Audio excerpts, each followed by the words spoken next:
Okay, that's heavy. Jaya Radha Madhava Kunjabi Hari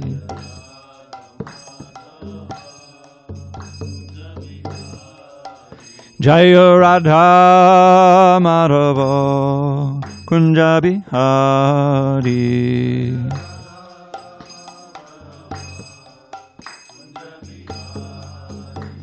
Gopijana Vallabha Girivardhari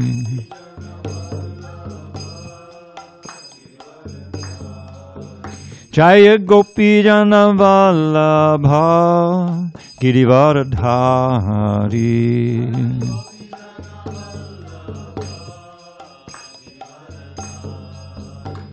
Yashodanandana Bhajana Ranjana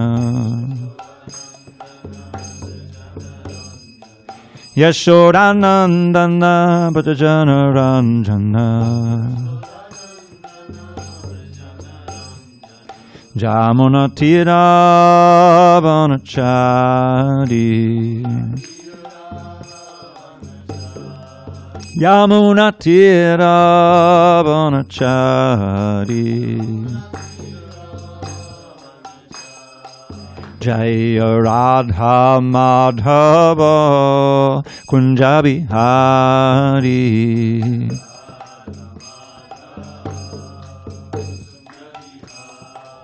Jaya Radha Madhava Kunjabi Hari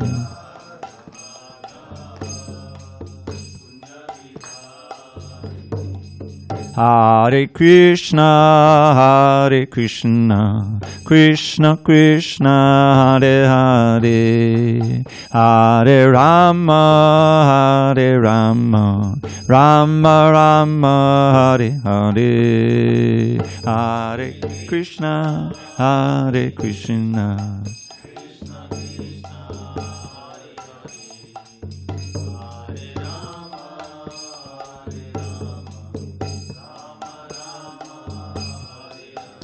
Hare Krishna, Krishna Krishna, Hare Hare, Hare Rama, Rama Rama, Hare Hare, Hare Krishna.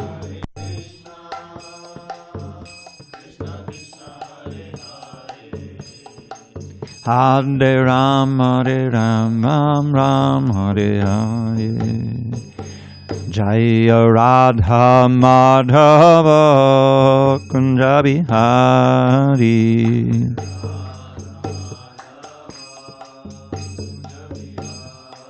Jaya Radha Madhava Kunjabi Hari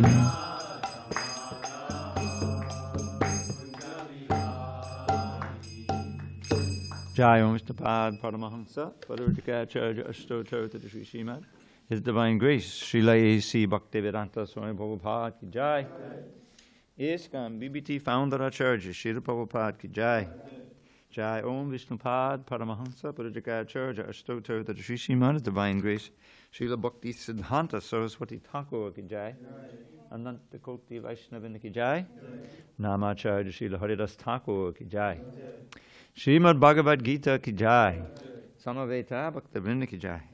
All glory to the assembled devotees. All glory to the assembled devotees. All glory to the assembled devotees. All glory to Shri Guru and Gauranga. Okay, just give me a second here to get settled.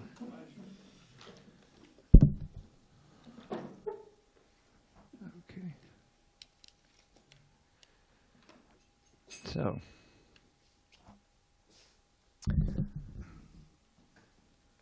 all right, sorry. This will help me keep time. Om Namo Bhagavate Vasudevaya. Om Namo Bhagavate Vasudevaya. Om Namo Bhagavate Vasudevaya. Okay.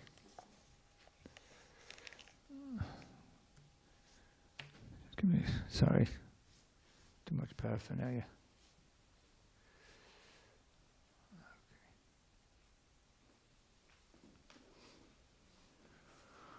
Okay. So, on this 4th day of January 2022 in San Diego, we are starting to read the Bhagavad Gita as it is. Again, we just finished the 18th chapter, the last verse, when Prabhupada gave a wonderful summary there in his purport. And now we'll start again, and the preface on Roman numeral number 17. Prabhu, you read the translation of the last verse. So do you want to give any elaboration on the last verse? Or No, Prabhupada nicely summed up everything. I think we're doing okay. Okay, Prabhu. Okay. Yeah. Hare Krishna. Originally, Srila Prabhupada, I wrote the Bhagavad Gita as it is in the form in which it is presented now. When this book was first published, the original manuscript was, unfortunately, cut short to less than 400 pages, without illustrations and without explanations for most of the original verses of the Srimad Bhagavad Gita.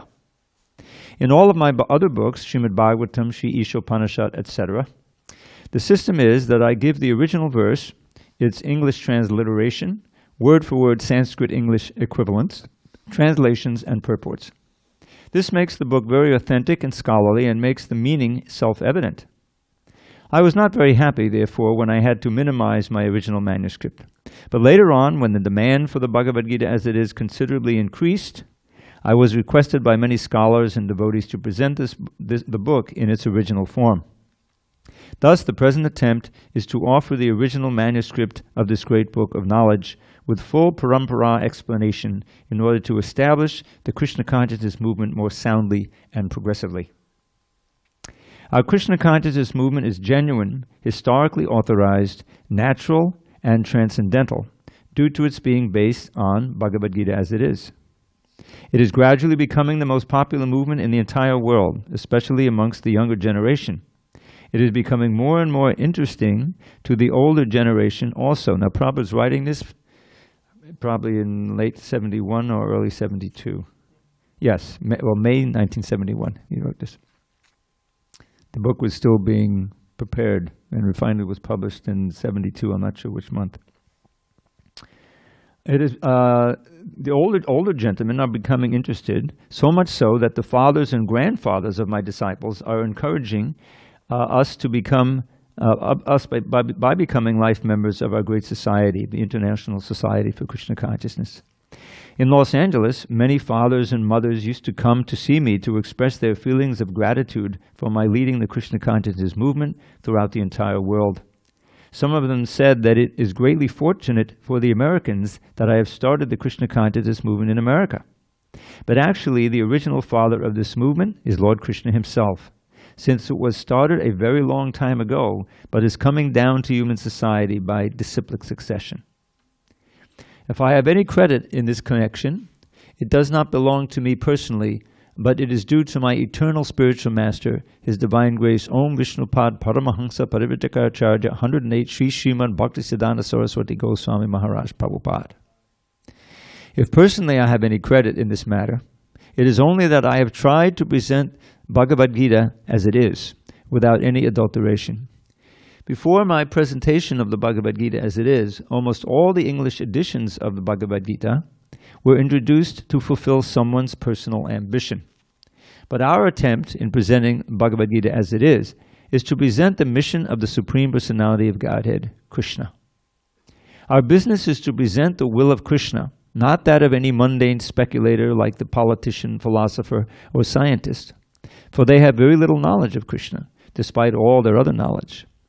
When Krishna says, Manmana bhavamad bhakto madhyaji mam namaskuru, etc., we, unlike the so-called scholars, do not say that Krishna and his inner spirit are different. Now, I must interject here a little bit. Om jnana timirandasya jnanandana shalakaya chakshu unmidatam mena tasmai shri gurave namaha. I was born in the darkest of ignorance, but my spiritual master, Srila Prabhupada, opened my eyes with the torchlight of knowledge. I offer my humble obeisance unto him and all members of Sri Parampara. So what Prabhupada is referring to here is a very specific version of the Bhagavad Gita by Dr. Radha Krishnan, who at one point was president of India, I believe. And I have that book on my shelf. I bought it on Amazon for like $5, I think. Softback, no word-by-word meanings. I don't know if he even gives the transliteration, sorry. And short purport, so it's a slim book, less than 400 pages. But in his purport to this verse that Prabhupada quotes, there's two versions. Manmanabhava Madbhakta appears in the 18th chapter, but first in the 9th chapter, in the last verse. And there, Krishna says, this is the most confidential knowledge. And then he repeats that in the 18th chapter, which we just read recently. So, in his purport to 934, the last verse of chapter 9, Dr. Radhakrishnan said precisely this, and I quote almost verbatim, "It is not to the person, Krishna, whom you have to surrender, but to the unborn eternal within Krishna." And that is like a major offense. I was just, was it a lecture I heard or part of a purport? Prabhupada was just going on about that. It was in the Chaitanya Charitamrita. That's what it was, because there was an incident where when Lord Chaitanya was staying at Jagannath Puri for years on end in the last part of his manifestation, all kinds of devotees would come who had some literary ability. They had written something and they wanted to read it to Lord Chaitanya. And they were sincere, generally. But Lord Chaitanya wouldn't agree to hear it until Swarup Damodar, his intimate associate, would hear it first and say, okay, it's okay for Lord Chaitanya here. So this poet, he was sincere, but he was misguided. And he had written something to the effect that Jagannath was wooden, but Lord Chaitanya, who was the soul of Jagannath, came and enlivened Jagannath, which is a big offense. To think that the deity is stone or wood, there's a verse about that. Arche Vishnu Shilad Dir Yasyava Narakisa. There's a big verse, a lot of things in between, but this verse starts with that and ends with that. Someone is already a resident of hell who thinks that we're worshiping wood and stone and metal, you know. So this writer, sincere devotee, he surrendered to the whole idea, rewrote his poem like that. But Dr. Radhakrishnan, he put it right in his book and it went out by the millions. And that is that Krishna is different from his soul, just like we are. Our body is different from our soul.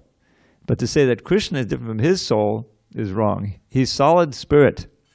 What is that verse? Dehi dehi vibhago yam neshure vidyate kuchit. This is half of a verse about this. Dehi deha. Dehi is the soul in the body, and deha is the body itself. As in dehi nosmin yata dehi komadam yovanam. That we ourselves, this is the first lesson of Krishna consciousness. We're pure spirit soul, eternal, unborn, ever existing, undying, primeval. We're not slain when the body is slain. But the body is certainly not eternal. It has a date of birth and it has a date of death and it never exists again. So, but Krishna's not like that.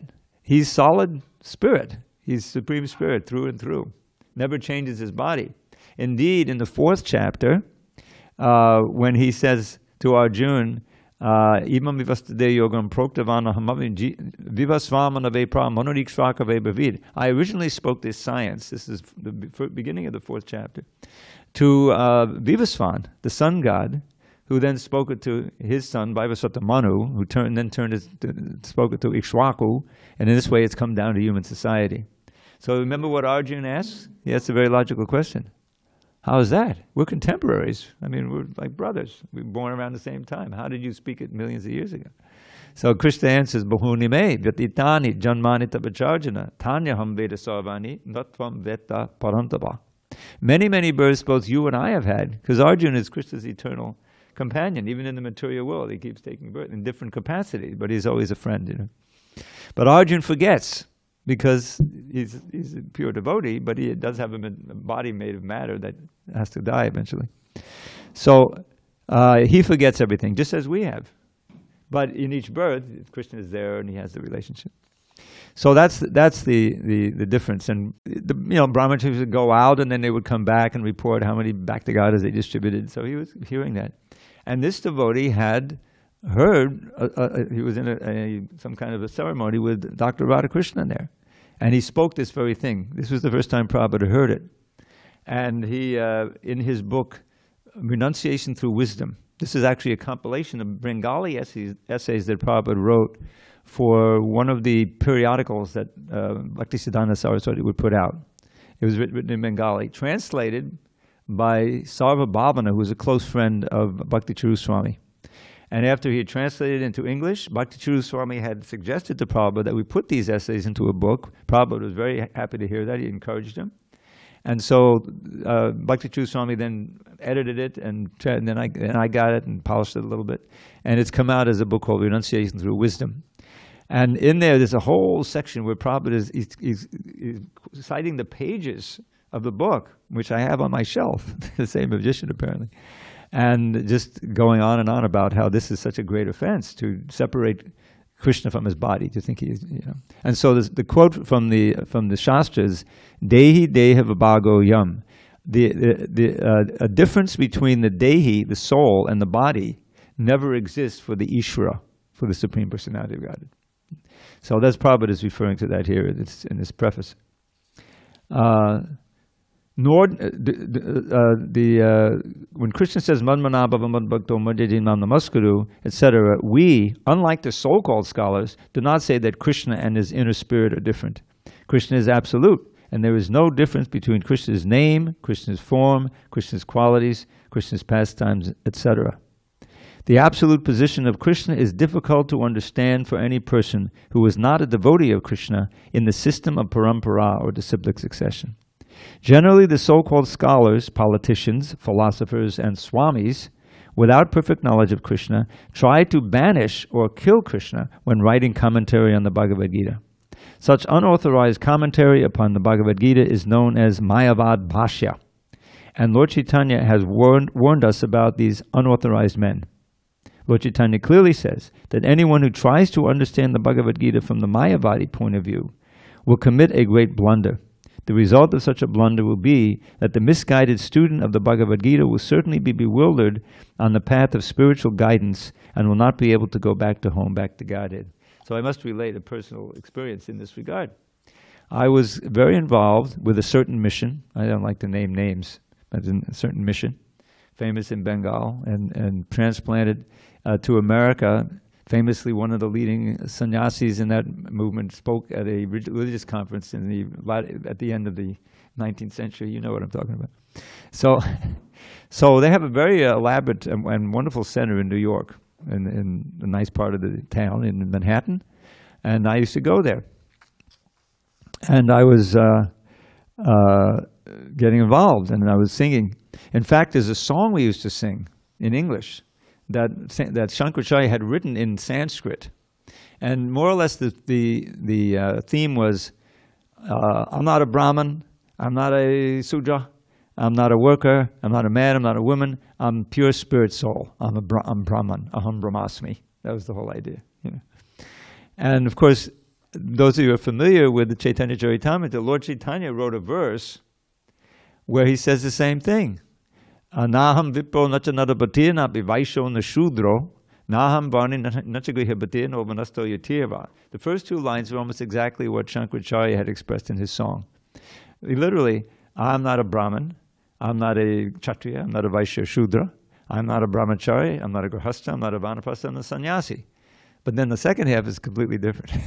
It's not just that I'm pure spirit, you know, without any designation, without any form, without. No, it says, Gopi Bhartu Padakamalaya, what is it?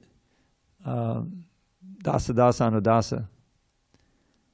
Naham Vipo Nachanadapatir Napi Vaisho Nashudo Naham Varni Nachagrihapatir Novanasto Itirva Kintu Proja Nikalapadaman the Purna Mitabde Gopi Bhartu Padakamalaya Dasa Dasa Anudasa. And some of you may know this. This is like what we try to be, the servant of the servant of the servant. So this is Lord Chaitanya speaking this. So he says, I'm not any of these things. I am simply the servant of the servant of the servant of the lotus feet of Krishna, who is served so wonderfully with great love by the gopis. That's who he identifies with himself with. So that's a very important verse, and it has a very sharp distinction between the Mayavad, who is saying ultimately that everything is without variety, that the absolute truth, the final truth, is pure spirit with no form, no activities, no qualities, or anything like that. And when a devotee hears that, it's like hell, to just contemplate it. One of Lord Chaitanya's great followers, Prabodhananda Saraswati, he was the uncle of Gopal Bhatta Goswami. And when Lord Chaitanya was touring South India, the rainy season came and he stopped in the house of Venkata Bhatt, the father of Gopal Bhatt. Very pious, Sri Vaishnava, follows the Ramanujacharya, right near main temple there. I forget what it is. So they had the great opportunity to live with Lord Chaitanya for 4 months, you can imagine, and they became good friends. And of course he became devoted. He converted everybody. So at that time, okay, what was I going to explain? Anyway, the idea is that the concept. Oh yes, so Prabodhananda Saraswati, he was the brother of Venkata Bhatt, and he became a great devotee. He was already very qualified as a scholar and musician. Took sannyas, and he lived in Vrindavan for years and wrote wonderful literatures. One of the ones he wrote was called the Chaitanya Chandramrita, a wonderful book. I put it on. I recorded it. If you're interested, just write to me. I'll send you the link. And one of the verses there, Prabhupada would quote, is about this. This is Kaivalyam Nadakayate. This is describing the devotee who's been blessed by the all merciful glance of Lord Chaitanya, empowered. So he has all these different changes happen. These different qualities are then imbibed. Kaivalyam Nadakayate, Tudashapura Kasha Pushpayate, Durdan Dendriyakada Sarvapatali Prodkata Dankstrayate. Vishwang Purna Sukayate Vidimahindra Jistakitayate Yat Karunya Kataksha Vaibhavavadham Tam Gaurame Vastamak. I glorify and surrender to this golden avatar, Lord Chaitanya. If one is empowered by his sidelong glance, by sincerely following bhakti and engaging in the Sankirtan movement, then these qualities then develop in one. One sees Kaivalya, which is this merging into the oneness of Brahman, which is the ideal for the Mayavadis, as worse than going to hell. Nadakayate. Tudashapur, the 33 million or 33, leading heavenly planets, which are described in so much detail in a certain part of the Vedas. You live for a long time. You don't get sick. Beautiful atmosphere. No climate change. It's just like a sky flower. Doesn't have any meaning for you. There's no attraction at all. Durdan Dendriyakala, the difficult to control senses, which are like poisonous serpents, who each sense is getting ready to bite you by drawing your consciousness away from Krishna. The senses are still there, but they can't hurt you. It's like they poison the serpents with their fangs removed. You're using the senses to serve Krishna, so they're your friends. That's the idea. If your senses are engaged in Krishna's service, then far from being damaging to you, they're your paraphernalia for serving Krishna. Vishwang Purna Sukayate. So with all these qualifications, one sees the whole world full of happiness. Now, like Prahlad, it's happy for you, even in difficult circumstances, but paradukkha dukhi. You're unhappy to see the suffering of others. You try to give them Krishna. That's the idea. And one does not disrespect the great demigods like Brahma and Shiva and so forth. But as far as worship for them, there's no temptation to do that because you have no material motive. So they're as insignificant in that regard as insects, as described. And this is the critical difference, a very, very great difference between the bhaktas and the mukti bhats, those who are simply after liberation. We understand the importance of liberation, but it's not a priority. It's like Lord Chaitanya. I'm praying to you, but I'm not praying to you for liberation. Let me be born birth after birth, as long as I can have pure devotion to you. That's the overriding consideration. So back to Prabhupada's wonderful preface here. Mayavad Bhashya. Such unauthorized commentary upon the Bhagavad Gita is known as Mayavad Bhashya. Bhashya means commentary. And Lord Chaitanya has warned us about these unauthorized men. Lord Chaitanya clearly says that anyone who tries to understand the Bhagavad Gita from the Mayavadi point of view will commit a great blunder. The result of such a blunder will be that the misguided student of the Bhagavad Gita will certainly be bewildered on the path of spiritual guidance and will not be able to go back to home, back to Godhead. So I was saved by the devotees. I would go visit the Brooklyn Temple, and eventually the chanting and the dancing and the prasad completely eclipsed any attraction I had for I had actually bought Nikhilananda Swami, who was the leader there. Prabhupada met him. He had translated the Sharika Bhasha. I bought it. It was on my shelf, but I never read it. I joined before I got married. Thank God. Lord Chaitanya says it's fatal. Our only purpose is to present this Bhagavad Gita as it is in order to guide the conditioned student to the same purpose for which Krishna descends to this planet once in a day of Brahma, or every 8,600,000 years. 600 million. This purpose is stated in the Bhagavad Gita, and we have to accept it as it is. Otherwise, there's no point in trying to understand the Bhagavad Gita and its speaker, Lord Krsna. Lord Krsna first spoke the Bhagavad Gita to the sun god some hundreds of millions of years ago. We have to accept this fact and thus understand the historical significance of the Bhagavad Gita without misinterpretation on the authority of Krishna. To interpret the Bhagavad Gita without any reference to the will of Krishna is the greatest offense. In order to save oneself from this offense, one has to understand the Lord as the Supreme Personality of Godhead, as he was directly understood by Arjuna, Lord Krishna's first disciple. Such understanding of the Bhagavad Gita is really profitable and authorized for the welfare of human society in fulfilling the mission of life. The Krishna consciousness movement is essential in human society, for it offers the highest perfection of life. How this is so is explained fully in the Bhagavad Gita. Unfortunately, mundane wranglers have taken advantage of the Bhagavad Gita to push forward their demonic propensities and mislead people regarding right understanding of the simple principles of life. Everyone should know how God or Krishna is great, and everyone should know the factual position of the living entities. Everyone should know that a living entity is eternally a servant, and that unless one serves Krishna, one has to serve illusion in different varieties of the three modes of material nature, and thus wander perpetually within the cycle of birth and death. Even the so-called liberated Mayavadi speculator has to undergo this process. This knowledge constitutes a great science, and each and every living being has to hear it for his own interest. People in general, especially in this age of Kali, are enamored by the external energy of Krishna, and they wrongly think that by advancement of material comforts, every man will be happy. They have no knowledge that the material or external nature is very strong, for everyone is strongly bound by the stringent laws of material nature. A living entity is happily the part and parcel of the Lord, and thus his natural function is to render immediate service to the Lord. By the spell of illusion, one tries to be happy by serving his personal sense gratification in different forms, which will never make him happy. Instead of satisfying his own personal material senses, he has to satisfy the senses of the Lord. This is the highest perfection of life. The Lord wants this, and he demands it. One has to understand the central point of the Bhagavad Gita. Our Krishna consciousness movement is teaching the whole world this central point.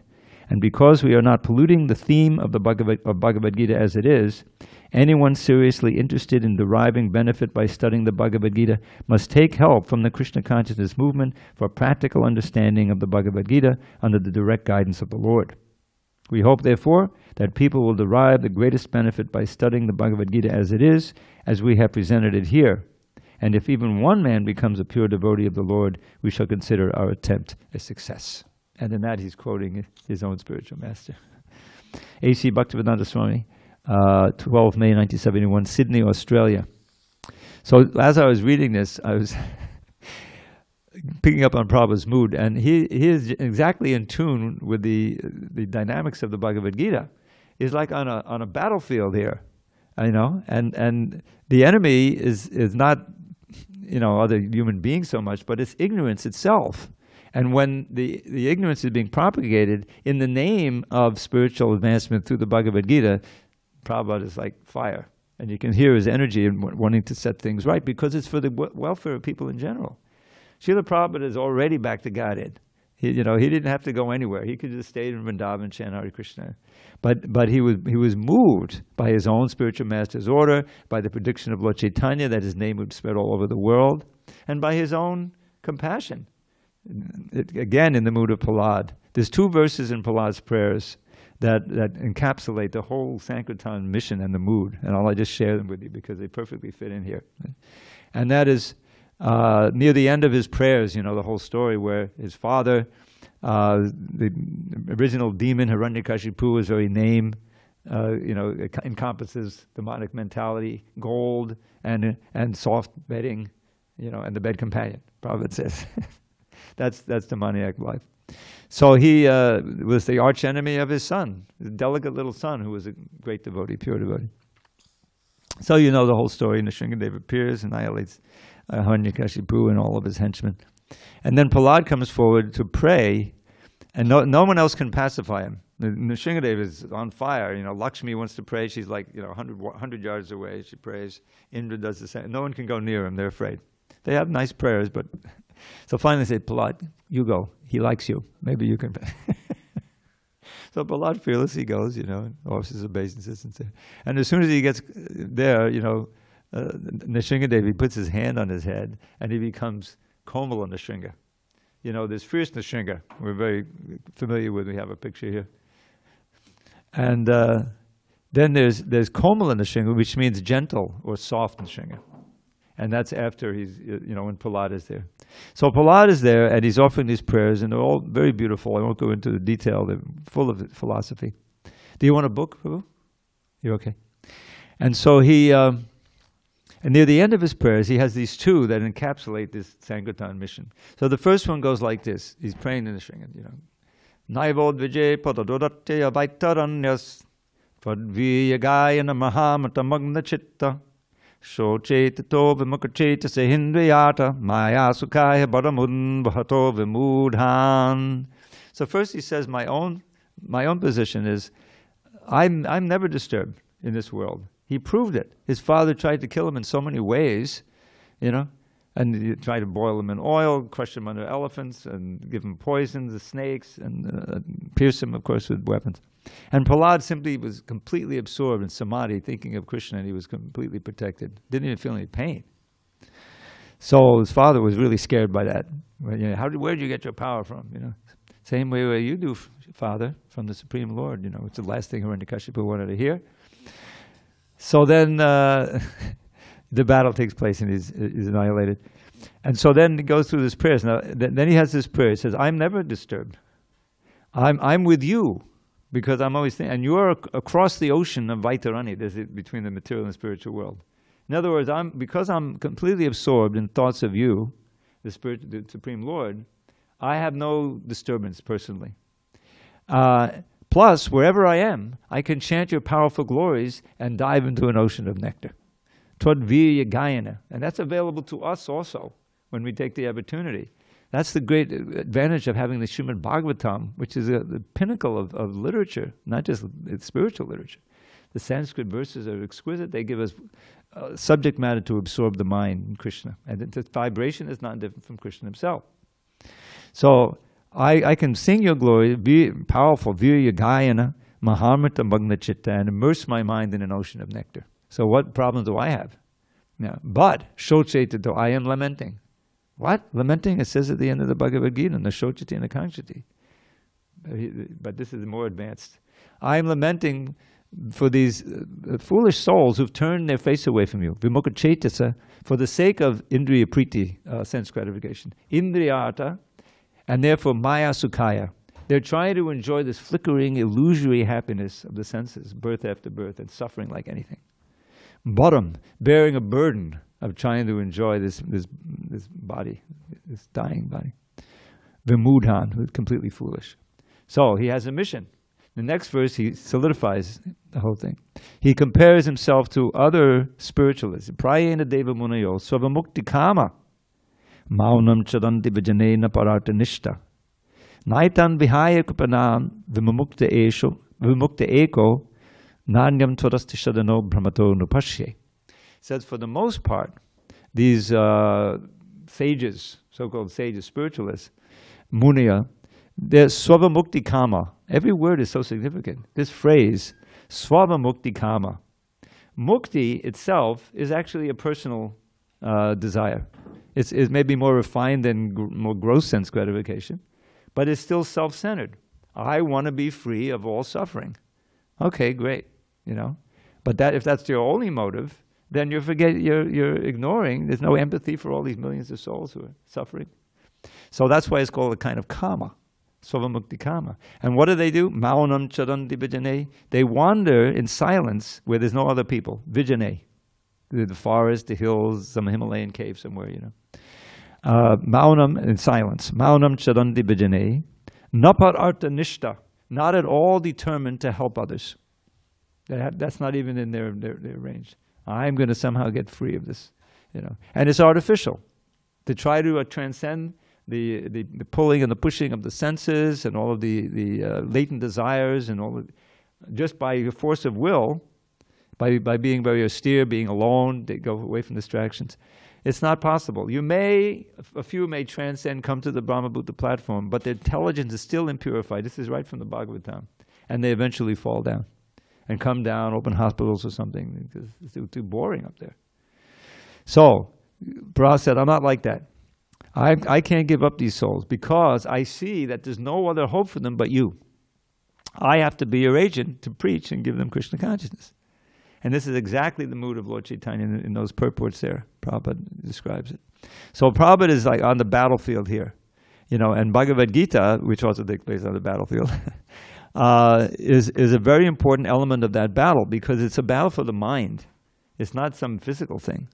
And those who are a little bit curious about spiritual life, which there was a time in the 60s where there was a lot of young people were searching in that way. Many of them didn't find what they were looking for, but some found Krishna. They found Krishna consciousness, and those were the original devotees. Prabhupada was able to, and they were some very intelligent, college graduates and everything. And when they came to Prabhupada, they found the real thing. And when they chanted Hare Krishna, became purified, they became more receptive. And Prabhupada was speaking about Bhagavad Gita. Even though there was no Bhagavad Gita, he would have his own Gita translated on the fly and give running purports. He listened to those wonderful lectures in 26 Second Avenue. Prabhupada finally has his own place. He has a submissive audience, and his voice is cracking sometimes out of excitement, he's pouring out the nectar, And there was a core there who took it seriously, and the movement was off and running. So this is not that far later. This is 1971, a few years later, that original Bhagavad Gita, it's miraculous how it was published. Because they had no press, there was no money, we didn't have any BBT or anything. You had to have it published by an established publishing house. So Brahmananda was his agent, and so he was having difficulties. So he got a letter from someone in the office of Macmillan Publishing, big international publishing house, Collier Macmillan, and so he asked Prabhupada, what should I do, So he said, well, you can go and visit them, bring a Bhagavad Gita, and tell them we have a Bhagavad Gita for sale, for publishing, a manuscript. But he said, Prabhupada, I don't know who they are, this person is, maybe I should. He said, no, you just go up there, everything will be fine, So he goes up to the offices in Midtown Manhattan, and he sees the fellow, and it turns out he's just like a clerk. He's not like a bigwig in the organization, so what's going to happen? So he's sitting there talking to him, and one of the main editors comes out, and he sees Brahmananda, and he asks him, well, who are you? What are you here for? Well, we have a Bhagavad Gita that we'd like to have published. And I got a letter from your secretary here, and I came up and said, oh, a Bhagavad Gita? We've been looking for a Bhagavad Gita. We'll publish it. And Brahmananda realized, Prabhupada could see it was going to be successful. So that's how the original Bhagavad Gita, the little blue one, maybe I'll bring it. I have a copy. It's small, and you'll see it mostly just translations, although there's some purports. I'll tell you, because this is publishing history, because I'm in the middle of it. So there's one, when we get to 926, that's the famous Patram Pushpam Palam Toyam Yome Bhakta Prayachati. That's the verse about what foods Krishna once offered to him, right? And you know, in the realm of not on the seat. Yeah, sorry. The leaves, fruit, flower, or water, I will accept it. You know, within that realm. So there's a long purport there, and that purport somehow lost its first paragraph when it was transferred over to the unabridged Gita, which Prabhupada is now saying somehow that first paragraph was lost. And so when we finally read it, you'll see how important it is. It was restored when Jayawada Swami revised the Gita for 83 printing. It's one of the biggest changes in the book. But that's because prasadam was so important. You know, it required this whole explanation. You know, the movement was running on kirtan and prasadam, still is really. All right, we have a few minutes. We should proceed and delve into this introduction. Hare Krishna. Oh, you have a question, Vijay? Yes, related to the preface. Okay, go ahead. Thank you very much, Dravida Prabhu. You're very kind. The quote is, quote. What page is it on? Do you have a page number? This is a different edition, I think. My page is in Roman numbers, 19. Oh, I have 19. Is it near the end? The end of the preface has 3 ending paragraphs. Okay. This quote is from the first of these 3 ending paragraphs. Okay, I got it. Go ahead. So it is the last sentence of this paragraph. Quote, such understanding of Bhagavad Gita is really profitable and authorized for the welfare of human society in fulfilling the mission of life, end quote. So my question is, what is the mission of life? The mission of life is to wake up from this long dream life we've been in since time immemorial, many lifetimes of Brahma, that we are independent actors, we're enjoyers here, there's no God in control, various states of illusion, and all surrounded with suffering, headed by birth, death, old age, and disease, threefold miseries.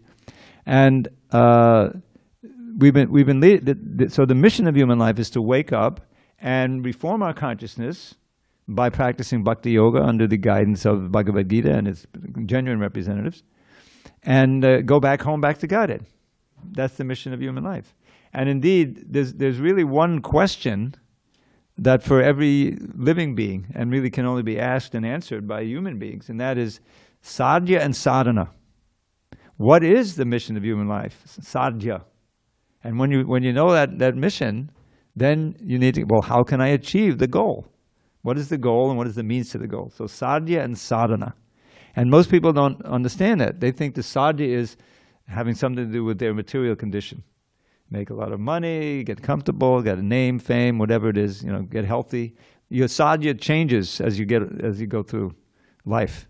You know, if you get really sick, your sadhya is somehow to get well. And if you get well, okay, that's a relief, you know, and then you go on to other. But it's all within the realm of matter. And it's all part of the grand illusion that Maya presents of life independent from Krishna, which is full of suffering. So basically we want to do what we've always tried to do, even on the material plane, maximize our happiness and minimize our suffering.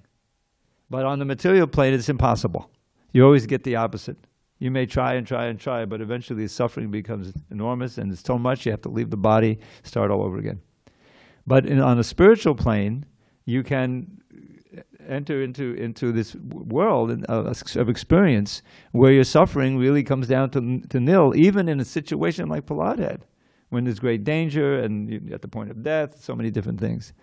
But you are fixed. If your consciousness is fixed on Krishna, you can tolerate all that and remain conscious and get out of this material tabernacle.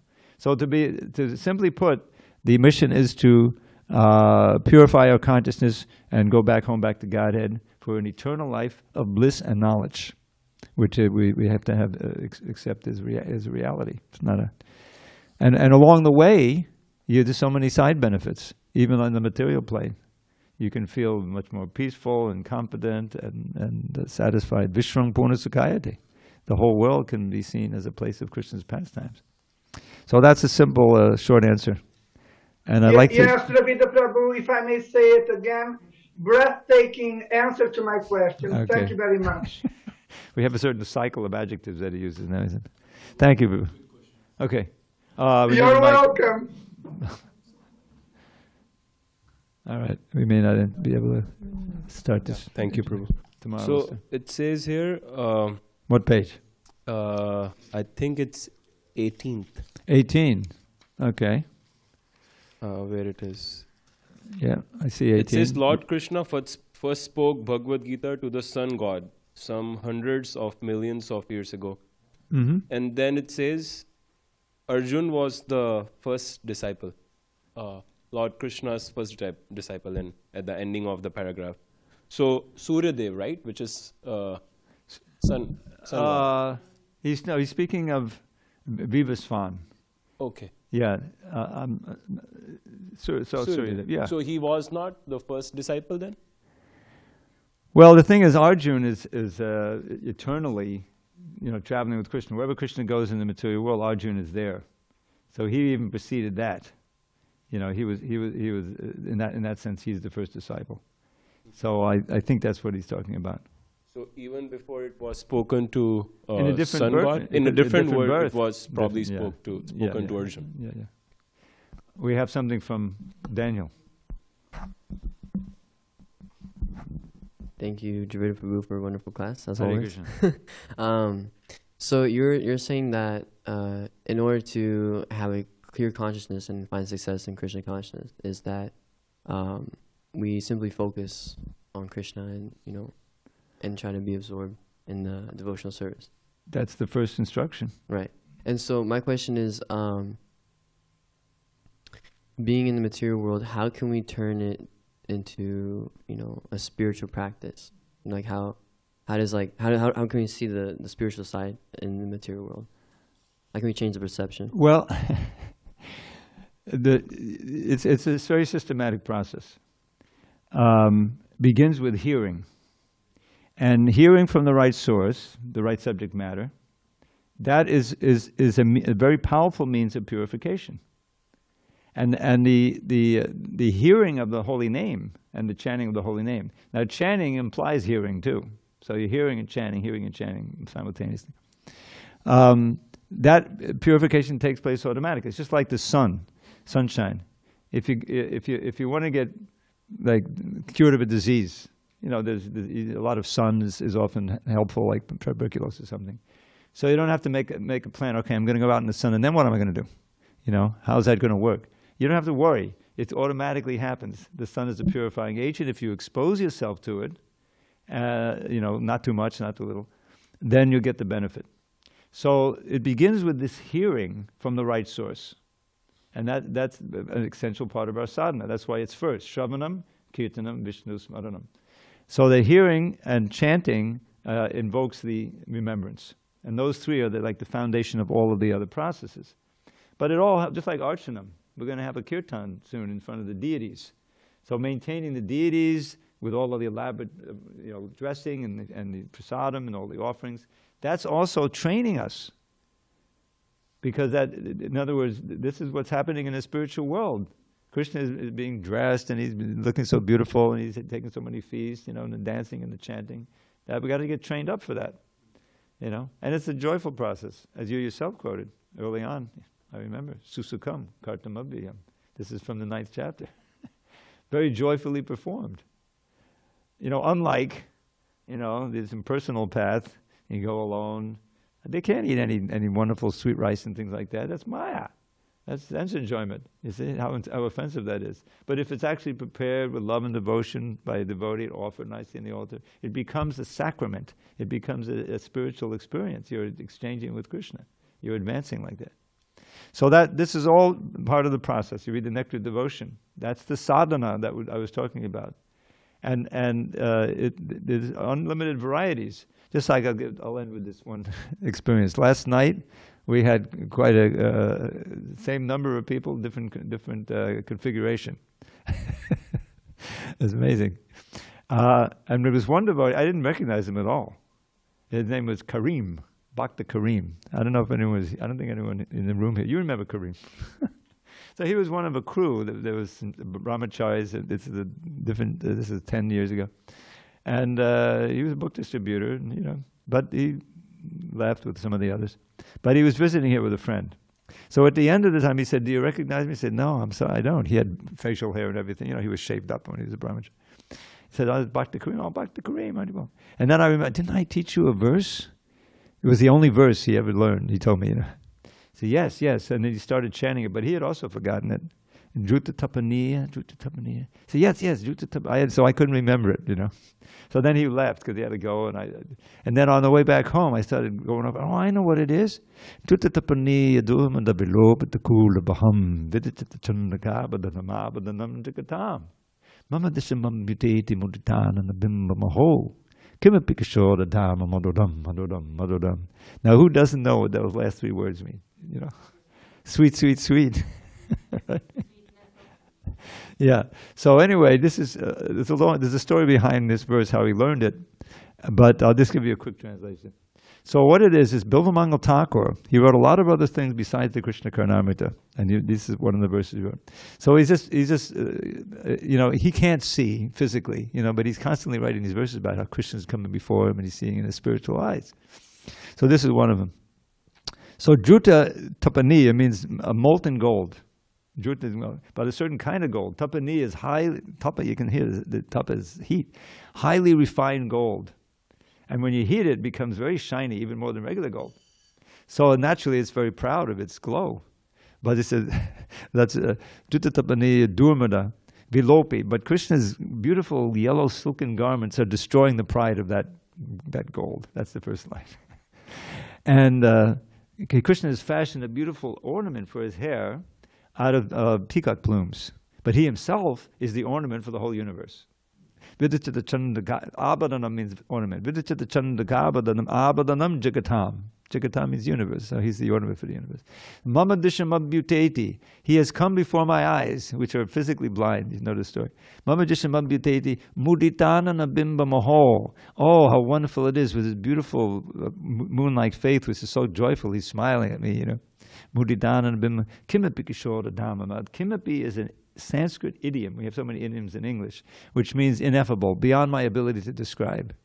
This Kishora Dhamma, this aspect, this adolescent aspect of Krishna, is beyond my ability to describe. And he is Maduram, Maduram, Maduram. Who doesn't know what that means? Sweet, sweet, sweet. Sweet, sweeter than the sweetest. Okay, we run out of time. All glory to Srila Prabhupada. Hari Hari Bol.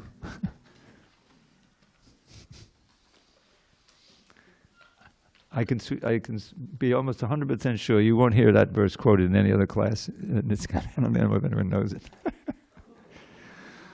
But I'll teach you it if you want to learn. Hare Krishna.